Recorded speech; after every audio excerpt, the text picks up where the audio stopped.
So Ecclesiastes chapter 3. We'll get Joe to pop it up here on the big screen.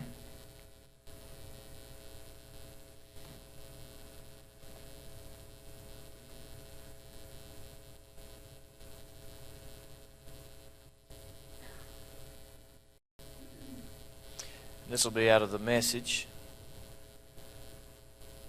I'm going to pull. So I read basically out of the New King James and the Message when I did my study time through Ecclesiastes chapter 3. Ecclesiastes chapter 3 is, I struggled a little bit more with Ecclesiastes chapter 3. And I do this sometimes, I've noticed when I read out of some different languages. What we grew up with and what we really cut our teeth on is what we have a tendency to attach ourselves to, and it feels familiar to us, and we like it. And I really like the New King James Version a little bit better because the wording and the articulation is what I was used to and accustomed to. And when I get into books of the Bible that I don't study just over and over and over, and Ecclesiastes is probably one that I've been through obviously multiple times, but in comparison to the Gospels, it doesn't compare. I've probably been through the Gospels 100 times, more so maybe throughout the years, and Ecclesiastes maybe a handful, maybe 10, 6, 7, 8 different times, other than, to be honest with you, pulling verses out of context and using them to whatever, thing that we're trying to do. And I say that because I think Ecclesiastes and Proverbs, we really do pull verses a lot of times, and we pull them for our usage to get a point across, to reinforce other scripture, and we don't read it as an entire chapter and in context. Ecclesiastes chapter 3, where we're going to be very familiar with the first 13, 14 scripture because they're probably well read many times over. But we don't always read the latter part. And I think when we read Ecclesiastes chapter 3, if we're mindful of it when we read it, we're probably going to have some issues with it.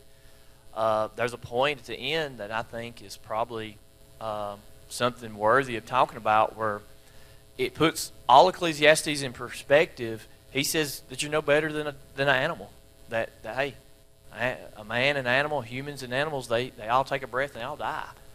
And what it does, it puts it in the whole perception and perspective that Old Covenant has a very, very clouded view of eternity, of what eternal life would even be, or even if it exists. You have to remember, Solomon doesn't have the Gospels of Jesus Christ preached to him. He doesn't have what we have. And I think that's something that we have to very much keep in mind, that there has been a door that's been opened to us in the New Testament that we've been able to walk through and have a revelation of Jesus Christ and of what God's plan was throughout.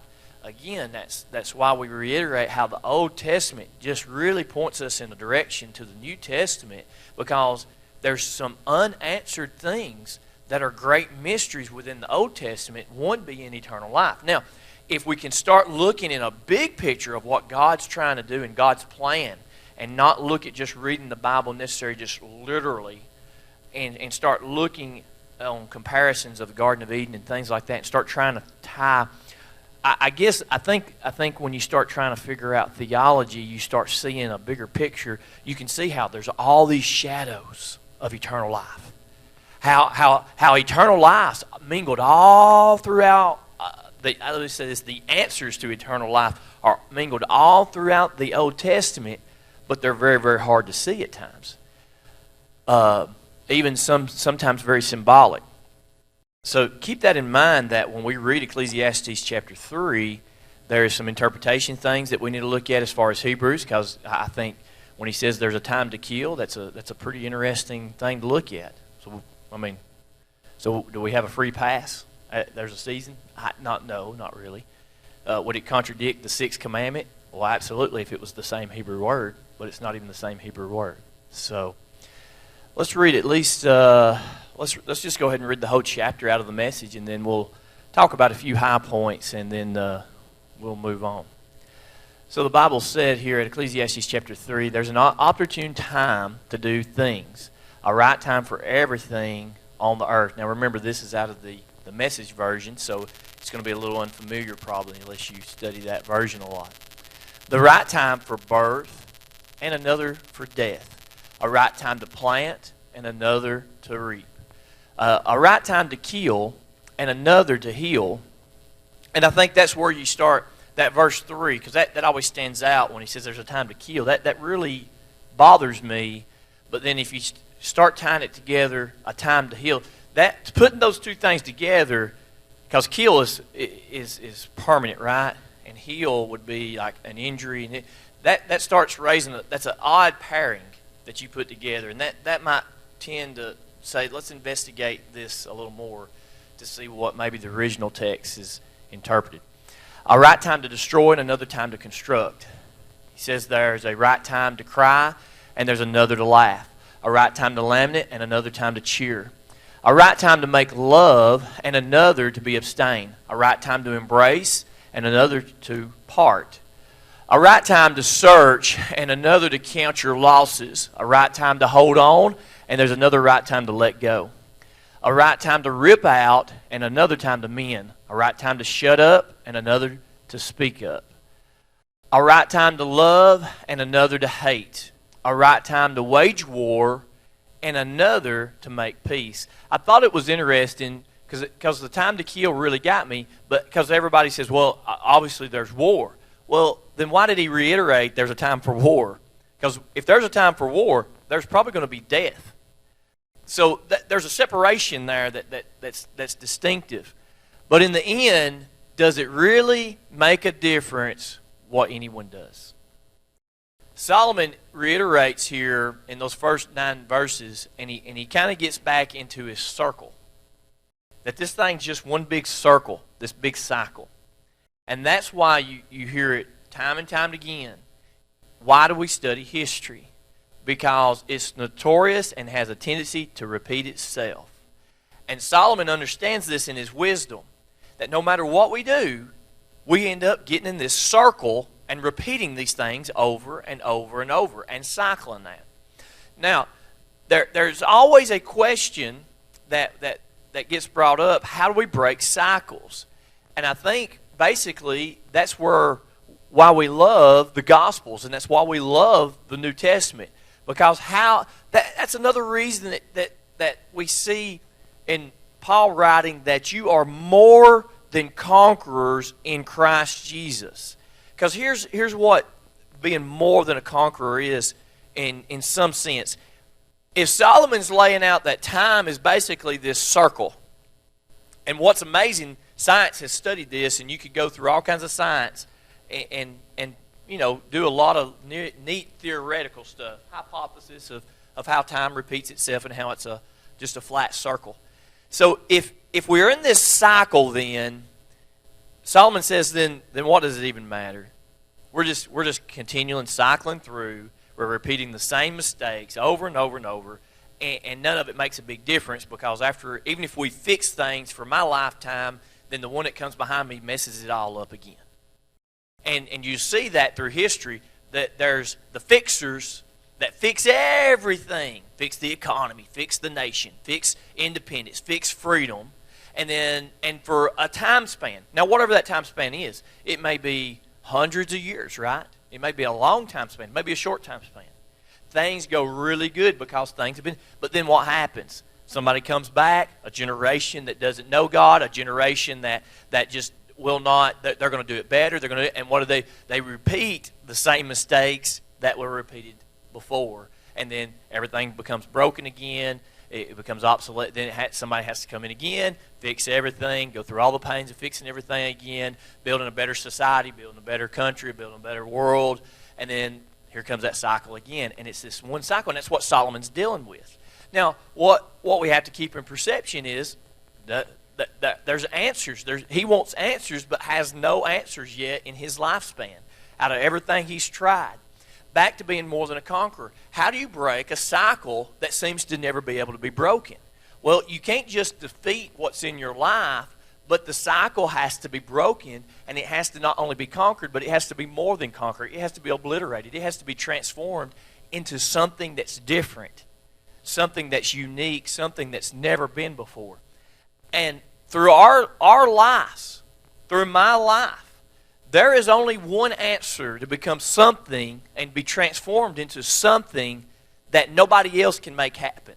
That nothing in this walks of life, no material, no car, no vehicle, no job, no amount of finances can change this cycle of repetition. The cycle of repetition is not about being changed, it's about being transformed.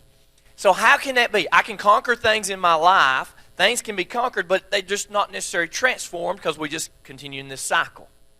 Right? I always talk about, people always, about nutritional plans and diets and things. That cycle's so hard. You do really good for a year or 6 months, and then guess what happens? You go back to saying, I really want to eat these things. And then you gain all that weight back, and then you repeat the cycle over and over. And then it becomes inevitable that if we live long enough, that our bodies get older. And now it's even harder. It's even harder. Our metabolism doesn't burn. And then it gets to be kind of like what Solomon's talking about. What does it even matter? Because the longer this cycle just comes back to me that I can't prevent certain things from happening. Things are going to happen. It's orchestrated that they're going to happen. How do cycles get broken? Well, they get broken really by one answer, and that's Jesus Christ. And you've got to remember when you study Ecclesiastes to keep Jesus in perspective and keep him in mind. And keep him in, because Ecclesiastes, as we've talked about in chapter 1 and chapter 2, chapter 3, it'll just make you want to throw your hands up and give up. Because the wisest person that is renowned in his time is Solomon, and he doesn't have really good answers, so his conclusions are really dreadful and depressing. So he says there's time and season for all things, but in the end, does it really make a difference what anyone does? He says, how depressing is that? Verse 10. Now, we do like where he starts going with this. He basically says, well, it's all what God does anyways. Like he's the guy. He says, I've had a good look at what God has given us to do. And he said, you know what? It's a lot of busy work. He said, God keeps us real busy, but really, whatever he does is what really matters, and what we do is just busy work. He says busy work mostly, not all, but mostly. He says, verse 11, he said, true, God made everything beautiful in itself and in its time, which is such a great verse to say, God's developing things, and what you see now is not necessarily what will become, right? In other words, you may be the caterpillar now, but one day you're going to be a butterfly. He says, but he's left us in the dark. And here's where Solomon's struggling. He wants answers. He can't get them. He said he's left us in the dark so we can never know necessarily what God's up to. You think you know what God's up to, but you may not know what God's up to. His ways are so far above our ways that as much as I sit there and think in the church, oh, God's up to this, I think he's up to this, then a curveball gets through and he's up to something else. And we're amazed and we're in awe of what God's up to. If God wasn't that way, I'm not real sure that we'd worship him, that we give him his due glory if we knew what he was up to. If we knew, now listen, I'm not beyond thinking that God gives us taste and he gives us insight. And especially leaders and men of God, he gives insight. I'm not beyond God not showing you in your life, saying, hey, this is what I'm up to in your life, and giving you direction, because that's what God's about, direction, right? Giving you direction. But to really see the big picture is really, really hard to do. I don't know that many people can see that big picture. Maybe some God just anoints. Like the Apostle Paul was able to see a big picture because God gave him that big picture. But did Paul know what Christianity would become? I mean, even in his time, he was just then going to the Gentiles. It was still in a small sector of the world. The Bible really took place in a very small region, and now look where it's at. It's all over the world. It's all over. The United States has probably more square feet of Christians than anywhere else in the world. So, true, God's made everything beautiful in itself and in its time, but He's left us in the dark so we can never know what God's up to, whether He's coming, whether He's going. Verse 12, He says, I've decided that there's nothing better to do than go ahead and have a good time and get the most out of life that you can. Now, that's a rough interpretation of what the New King James says, but when you start really trying to look deeper in the New King James, it basically alludes to this. Solomon is not just really giving a lot of profound advice in Ecclesiastes. He's saying, hey, you better feel good about what you're doing because that's about all you got. He said that is. And now here's this connection. That's it. Eat, drink, make the most of your job. Always, it's pretty simple. Eat, drink, make the most of your job. Now again, we've got this connection with food to happiness, which is troubling at times, but also blessed at times. Because there's nothing more that I like in my life than sit down to eat and drink. And I'm not talking about consuming things that intoxicate you and change your mental capacity of thinking. I'm talking about stuff like, somebody said tea, coffee. Now, you get me with coffee. You know what I was thinking? I really enjoyed a glass of milk yesterday. I thought, how great was that glass of milk? I know Milton. Milton loves some milk. And just things like that, how it just felt blessed. Now, we have to take everything in moderation again, or we're gonna run the wrong direction with this stuff. But Solomon says, when he looked at life, there's things that just come and go very quickly. But something that we all have to do is we all have to have some kind of fuel that goes in our body to keep it going, right? We always have to eat. We have to hydrate. He says, you know what? Since this is a necessity of me and you, he says, it's something we ought to enjoy. Because here's what an idea that starts getting played out. Because he does attribute everything to God. Why does God make us to have to fuel our bodies? Why do we have to eat? What's the purpose of eating? Why couldn't God create? Listen, our bodies are magnificent organisms. It's unbelievable how God has constructed our bodies. Why couldn't we just be like a plant and live off the sunlight? Why do we have to consume food and that be a necessity? He says, well, God must have created it this way to be a blessing. He says, so what you eat, that you can fuel your body, and you can hydrate your body, and you can enjoy that. Because it's something that you've got to do every day. It's something that should be done pretty regular. Now, I know we fast and we do things like that where we don't consume, and that's healthy for us too. But he said this is something that throughout 365 days a year, it's going to have to take place at some point in time.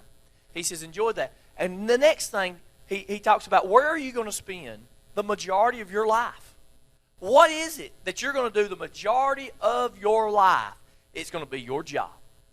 Now listen, it might be RTI, it might be at the schoolhouse, it might be at Hall, it might be at the church, it might be whatever your job, it might be at the house being a domestic engineer. That's a really good title for working at home. That might be your job.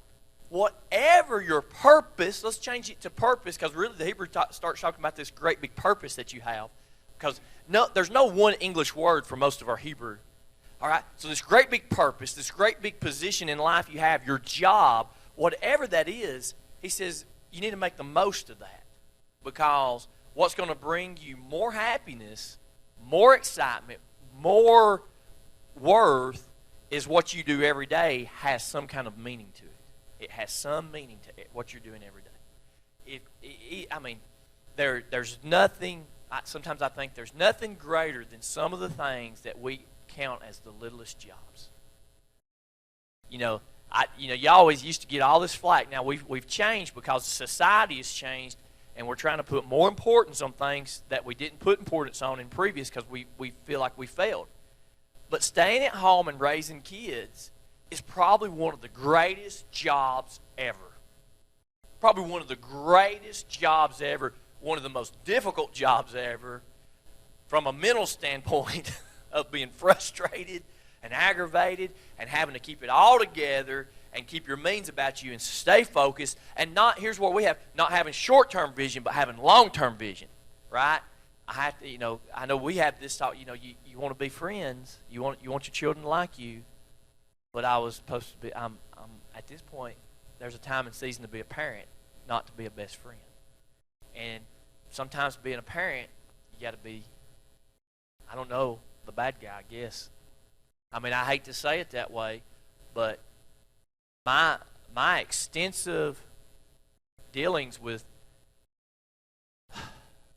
from 13 to 25, I hate to say 25 now, used to be like 18, 19, but it's about 25 now, is that whatever you let them away with, that's what they're going to do. There's got to be boundaries set there, and things that are there not just to be mean, but to protect, to educate, to make you better. And if you're not setting, and nobody likes that. Everybody wants to do, our nature is to do whatever we want to do. Whether it's good or bad for us, we want to make our own decision. We're seeing that in the great debate in our society now with many things that we just want to do what we want to do, and we don't want anybody else to, tell us, encourage us in any other direction. He said that's it, to eat and drink and make the most of your job. He says this is God's gift. Your purpose is a great gift. Your ability to have that necessity of food and drink, that's a great gift from God. He said, I've also concluded that whatever God does, listen to this, I like this one pretty well, that's what's going to happen. He said, whatever God does, that's the way it's going to be. Always, no addition, no subtraction, God's done it, and that's it. That soul will quit asking questions and will simply worship in holy fear. And now listen, this fear is not fear that has torment. He says it's a holy fear. It's a fear that is an acknowledgement that God's bigger than me and you. No matter how big and intelligent we think we are, there's a creator that is bigger than us. And when he does it, it's done. It's done. You can't take anything from it. You can't change it. You can't add anything to it. There's no addition. There's no subtraction. What wisdom Solomon had. He says basically if you're trying to add or subtract, you're just killing yourself. It's not going to happen. He said, this verse 14, he says, except that, the King James says, except no one can find out the work that God does from the beginning to the end. Though God's given man a longing for and an awareness of eternity, Solomon says God's not really revealed a whole lot about his eternal work yet. He said, and I'll just be honest with you, it frustrates Solomon that he can't get the answers that he wants. And I think some of his conclusions, they are derived because there is a measure of frustration not to be able to see what he desires to see. This keeps the yearning for eternity alive in the hearts of people, and yet to be fulfilled, that longing. Solomon's vast researches found nothing in the finite earthly realm, found nothing in the finite earth which could satisfy the human heart intellectually or practically. Nothing. He said this is the nearest, Wright said that this is the nearest to the Augustine's maximum.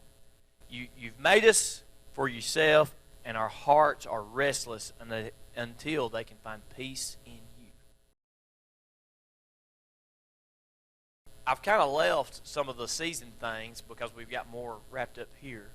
So don't forget to go back and look at that time to kill, because I'm gonna leave it alone. I feel like I probably need to leave it alone. The Hebrew word is not the same Hebrew word. The Hebrew word in here in Ecclesiastes is not the same Hebrew word that you find in the 6th commandment that says thou shalt not murder. It's a different Hebrew word. That premeditation murder word that we see in Hebrews, or in the Hebrew that's in the 10 Commandments, is not the same exact word. It's a different reservation of that word that's in the 10 Commandments than here. Let's move on with 14. It says, I've always concluded that whatever God does, that's the way it is. It's going to be that always. No addition, no subtraction. God's done it, and that's it. So we'll quit asking questions will simply worship him with his holy fear. Verse 15, whatever was is. Whatever was is. Whatever will be is. That's how it is always with God.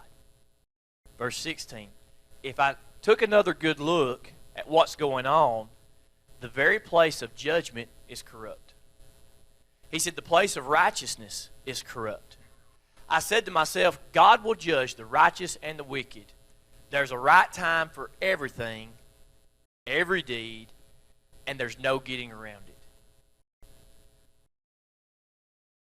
He looked at righteousness and he looked at judgment, and he said, you know what? They're corrupt too. He said, people say what is right because they twist it to them. They twist it to him. You'll hear a whole sector of a country say, this is the right way to go, this is righteousness, and then the other sector will say, well, that's not righteous, this is righteous. And what happens is both sides are either twisting it to their advantage or based on their intellect or based on a different foundation, right? So what's right for maybe one faith or one religion may be different than another religion or another faith. And then we're left to discern which one's right and which one's wrong, right? Who's right and who's wrong? Am I right or am I wrong? And they're right or they're wrong. And we're sitting there judging. He said, the whole system here is corrupt. He said, who's to say that one's right? Who's to say that one's wrong? And they said, well, God's the one, right? God's the one. He said, and that's why God is going to judge the righteous and the wicked. He says, because I can't. Because there's times where I think what I said was right 10 years ago, I don't necessarily feel is right now. Have you ever been there? Have you ever been there when you look back and you said, you know what? I just ridiculed that 20 years ago, and I was so against it, but I don't feel that way now, 20 years later. Because of life experience, of wisdom, of knowledge, of deeper understanding maybe of the Word of God, of, some people don't know how to deal with children until they have children, right? So the way they felt toward children and how you ought to raise children, how you ought to treat children before they had their own children changes dramatically after they have their children. And then some of you in here have, I think of Kate, you get grandkids. And then when the grandkids come along, then you start seeing things even differently. Because it never fails.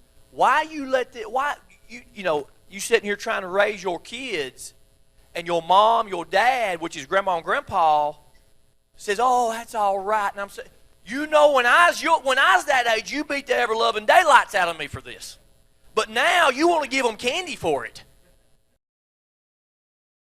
Well, you know what it is? Things change. Times change. Pastor said, I'm leaving on that one. Well, that's just the thing. Things change, don't they? What you feel's right and what you feel's wrong changes through time. And that's what Solomon says. Solomon says, you know what? I'm not a good judge of the righteous, and I'm not really a good judge of the wicked. But God's going to judge both of them. And I think that's where we've got to be firm on our, the way we discern, our discernment, because I believe God gives us discernment, but also have a love and a compassion for people. Because things change so quickly in our lifespan of how we feel about things. And that's what makes us not a very good judge. The place of righteousness is corrupt. I said to myself, God will judge the righteous and the wicked. There's a right for everything, every deed, and there's no getting around it. Verse 18 says, I said to myself regarding the human race, God's testing the lot of us. He's testing us. Showing us up, he said. He said he's testing us, and guess what happens? What is notorious for humanity when it faces a test? Me and you individually, us as a group, we're a bunch of failures. We are a doggone bunch of failures. Matter of fact, our greatest success, everything that you could see in history that has been deemed a greatest success, only followed great failures. I mean, you could say we live in the best nation in the world, and if you look historically, we're only great today because of all our failures that we've overcome. What's even wonderful is you are exactly the person you are today, not really based on your successes, based on your failures and how you've dealt with them. Because you didn't learn just a lot all the time from your successes. You learned a lot from when you messed up. You learned a lot from when you failed. When you had consequences that were not favorable. He said, I said to myself regarding the human race, God's testing a lot of us, and He's showing us up as nothing but animals. Humans and animals. Now, this is where it gets really depressing. Humans and animals got the same end. He said, humans die. Guess what animals do? They die. He says, we all breathe the same air. So there's really no advantage in being human. None. Everything's smoke, uncontrollable, right? And remember, when he talks about smoke, vapor, he talks about it being uncontrollable. He says, we all end up in the same place. We all came from the dust, and we all end up in the dust. Verse 21, nobody knows for sure that the human spirit rises to the heaven or that the animal spirit sinks into the earth, because that was the ideal, that the animal just turned to dust, but for some reason, humanity had a greater benefit, and it went to the heavens. He says, nobody really knows that for sure. Solomon says, nobody's really just told us that, came back from the dead and told us that, hey, I was up there with God there for a while. And then there's not been enough evidence that there's been enough people that's come back that said that for us to believe. Now remember, we haven't got New Covenant, we ain't got Christ, we ain't got the Gospels, we ain't got all this other evidence, we ain't got the Acts of the Apostles, we haven't got all the, Solomon's just looking in his time span, and it's troubling, and it's despairing, and when I read it, it's discouraging me. Unless I keep in view eternity. That I know more. Here's what's interesting. At this point in time, we may literally know a lot more about eternal life than Solomon ever thought about knowing at this point. Because the vision has been opened. The veil has been torn down, right? Solomon didn't have that tore down in his lifespan. So I made up my mind that there's nothing better for us, men and women, than to have a good time, and whatever we do, that's our lot, to have a good time. Solomon's a party animal. Have a good time, baby. He says, have a good time. Whatever you do. That's our lot. Who knows if there's anything else in life? 19 through 22, as one dies, dies the other. Solomon thought of an animal dying and its body decomposing as just like any human being. Then he thought, by all outward appearance, the same thing happens to the human body. Therefore, they all have one breath, and man has no advantage over the animals, and all is smoke, all is vanity, all is vapor. The distinction between man and beast is annulled by death. The former boasts superiority, being the human, power over conceiving, of planning, greatness, skill, strength, cunning. We got a brain, right? We can operate on another level than an animal or a beast. All come under this category of vanity. See, that's why we think we go to heaven. That's what Solomon's talking about. He said, because we operate on an intellectual superiority than an animal, we think we're better. And rightfully so, you think you're better, right? Probably than an animal. And we're going to get this great advantage. He says, you know what it is? He said, we're vain. He said, we're full of vanity. That's why people try to take over the whole world, because they're full of vanity. That's why people try to dictate certain things and push certain agendas because of vanity. He says, vanity, vanity. We're full of vanity, and we think we're so much superior than what we are, when we've got to understand God controls it all. That's all he's getting across. He's using things that are very big attention getters, like comparing us to an animal, to get your attention that God is really the one that's in control of all this. That's really his big point. It's not to say that we're all going to the same place. It's to get you to understand that God's in control of this. Here's the thing. You can never have a breakthrough as long as you're full of vanity. As long as there's nothing there but that you're so much superior than everything else, and that you know. I mean, it's hard to teach somebody that's better than what you're teaching. Right? As long as they think they know more than you can teach them, they'll never learn anything from you. Till they humble themselves down and say, you know what, you've got something to offer that I can learn from you, then they can increase in their knowledge and wisdom. And that's Solomon's big point. He says, you're so full of vanity, you think you're that much better than anything else that God's created on this earth. He says, you're full of vanity. Full of vanity. He said, there's no argument in, there's a doctrine of annihilationism, I think is how it's said, and the idea that the unrighteous dead just simply cease to exist, either immediately or after some time of punishment. There's not much of an argument. First Solomon spoke here that a man is unconvinced of eternity. He's unconvinced of eternity, and that the meaning it brings to life, or what it does. Second, we believe personally what 2 Timothy says in verse 10, right? That Jesus brought life and immortality through the light, through the gospel. The understanding of the afterlife is very, very cloudy in the Old Testament, and we have to remember that. That's something that you'll find in the Old Testament. They were never wrapped up in what was happening after death. People don't understand it. When we read the New Testament, everybody's talking about eternal life. Read the Old Testament. They don't even, it's such a clouded view of eternity that they're only operating in their present life. It's about what's going on right now. How can we get things done now? How can we live? How can we war? How can we do the right things of God? How can we be profitable? How can we do these things now? And eternal life is very clouded in the Old Testament. It's so cloudy that that's the reason of the rest of the story, right, of the New Testament.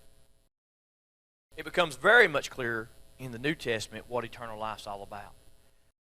He says, who knows the spirit of the sons of men which goes upward, and it's the spirit of the animal which goes downward. You sense that Solomon hoped that there's a different destiny between people and animals, yet in his understanding of there's a theology that calls Ecclesiastes the under the sun thinking. Meaning that everything in Ecclesiastes is based off what? The finite earth. Everything that Solomon could see in the finite earth, which gave him no true answers to what he was looking for. And it's the whole gospel story. You're searching for something to fill the void in your heart, to give you purpose, understanding, to break the cycle, and it can never happen in finite earth. It can never happen on just trying to fill that void in things on earth. That's why Jesus came. Right? It opens up our door to the presentation of the gospel. What you're missing is not here on the earth. It's in heaven, sitting at the right hand of the Father presently, theologically speaking. Right? Jesus is what you're missing. So Ecclesiastes leads you to present the gospel probably better than not any other book. They all do. I mean, that's to be honest with you. I'm in Ecclesiastes, so we're trying to magnify Ecclesiastes. But if I was in Psalms, I'd be talking about the same thing, how it presents the gospel. Because all of them do. When you dig down deep enough, they point to Jesus Christ. They point to the only begotten Son of God, that God loved you so much that He said, you know what, I need to give you something that'll get you to eternity because life's too short for you.